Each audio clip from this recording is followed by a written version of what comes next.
আলু চিকেন, আলু মাটন এগুলো তো আমরা প্রায়শই করে থাকি, তবে ওল দিয়ে মাটন কখনো না করে থাকলে এই রেসিপিটি ফলো করে একবার করে নিতে পারেন। এটা দুর্দান্ত হয় খেতে। এর জন্য আমি এখানে নিয়েছি 200 গ্রাম মাটন, এটাকে ছোট ছোট করে কেটে নিয়েছি। আর নিয়েছি 200 গ্রাম ওল, এটাকেও আমি ছোট ছোট কিউব করে কেটে নিয়েছি। আর নিয়েছি 1 বাটি পেঁয়াজ, পেঁয়াজটাকে এরকম ডুমো ডুমো করে কেটে নিয়েছি।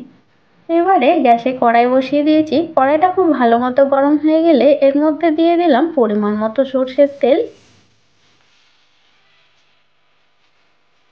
তেলটা খুব ভালো মতো গরম হয়ে গেলে তারপরে ওলটাকে দিয়ে বেশ লাল লাল করে ভেজে নিতে হবে।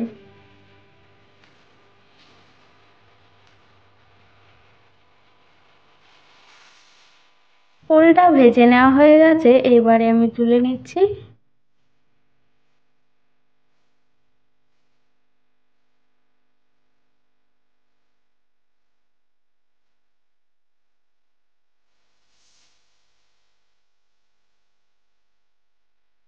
ওই তেলেতেই দিয়ে দেবো কেটে রাখা পেঁয়াজগুলো এবং বেশ ব্রাউন করে এটাকে ভেজে নেব।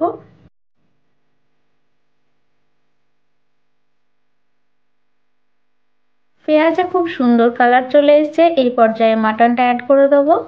তারপরে খুব ভালো করে এটাকে ভাজতে থাকতে হবে। প্রায় 2-3 মিনিট নাড়াচাড়া করে ভেজে নেওয়ার পর গুঁড়ো মশলাগুলো এর মধ্যে অ্যাড করে দেবো। তো প্রথমেই দিয়ে দিলাম স্বাদ মতো নুন, দিচ্ছি হলুদ গুঁড়ো, লঙ্কা গুঁড়ো, ধনে গুঁড়ো আর জিরে গুঁড়ো দিয়ে দিলাম। মশলাগুলোকে নাড়াচাড়া করে খুব ভালোভাবে মাংসটাকে আবারও ভেজে নেব। প্রায় 30 সেকেন্ড মতো ভেজে নেওয়ার পর এবারে আমি অ্যাড করে দেবো আদা রসুনের পেস্ট। আদা রসুনটা দেওয়ার পর খুব ভালোভাবে নাড়াচাড়া করে এবারে কষিয়ে নিতে হবে। মশলাটা যাতে কড়াইতে না লেগে যায় এর জন্য এখানে অ্যাড করে দিচ্ছি সামান্য একটু জল। তারপরে খুব ভালোভাবে নাড়াচাড়া করে এটাকে কষিয়ে নেব যতক্ষণ পর্যন্ত না এর থেকে তেল ছেড়ে আসে।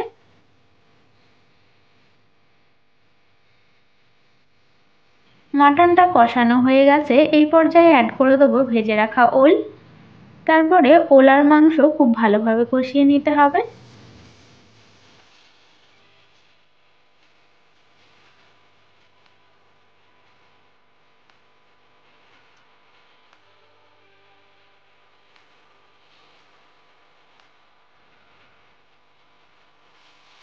সবকিছু খুব ভালো মতো কষিয়ে নেওয়া হয়ে গেছে, এবারে অ্যাড করে দিতে হবে পরিমাণ মতো জল। যে পরিমাণ ঝোল রাখতে চান এবং এগুলো সেদ্ধ হওয়ার জন্য যতটা জল দরকার সেরকম অনুযায়ী জল এখানে দিয়ে দিতে হবে।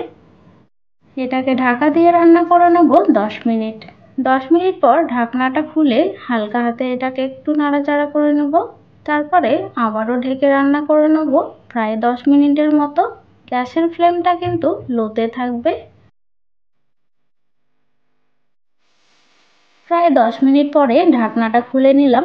গ্রেভিটা আমার একদম পারফেক্ট আছে, এর থেকে আমি কমাবো না। তাই ফাইনালি এটাকে আমি শেষ করছি গরম মশলার গুঁড়ো দিয়ে। তারপরে এটাকে খুব ভালোভাবে মিক্স করে নিলে রান্নাটা কিন্তু আমাদের কমপ্লিট হয়ে যাবে। তারপরে আমি গ্যাসটা অফ করে দেবো। দুপুরবেলায় গরম ভাতের সঙ্গে এটা দুর্দান্ত লাগবে খেতে। ওল দিয়ে মাটনের এই রেসিপিটি অবশ্যই একবার ট্রাই করে দেখতে পারেন, আপনাদের নিশ্চয়ই পছন্দ হবে। আর ভিডিওটি কেমন লাগলো জানাতে কমেন্ট করতে ভুলবেন না। ভালো লাগলে একটি লাইক এবং চ্যানেলটিকে সাবস্ক্রাইব করে পাশে থাকার অনুরোধ রইল।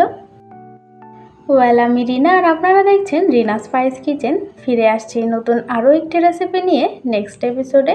Till then take care.